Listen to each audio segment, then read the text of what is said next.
Hi, this is Mrs. Jackson. This is Chapter 3, Section 3, Part 1.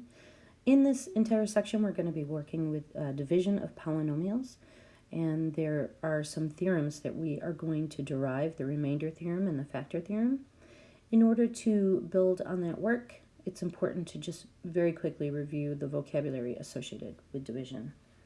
All right, so one of the key concepts here is multiplication, of course, can always be thought of as repeated addition, whereas division can be thought of as repeated subtraction.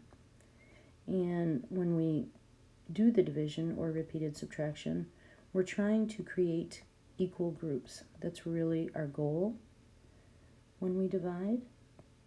But we can't always have all equal groups, and whatever we have left over we call the remainder.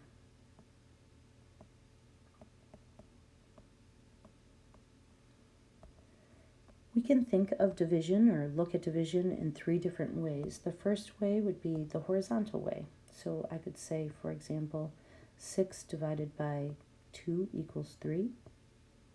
I can also look at that as a fraction form. 6 divided by 2 equals 3. Or what we're going to be spending a lot of time on is long division.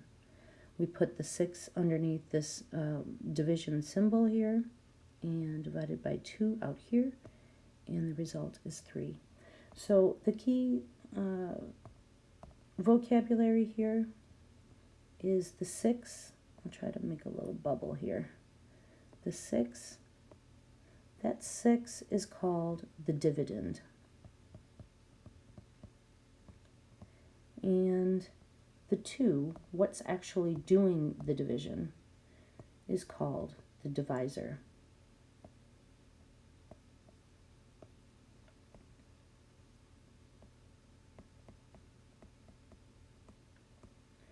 The 3 is what we would call the result. I'll label just one of them. And the result of division is called the quotient, whereas the result of multiplication is called the product. The result of addition is called the sum. So all of our basic operations, we have a verb associated with it, and we also have a noun, and this would be the noun form. All right, so these are the key terms: dividend, divisor, quotient.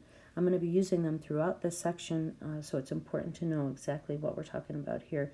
And these words actually end up getting used when we develop the remainder theorem and the factor theorem.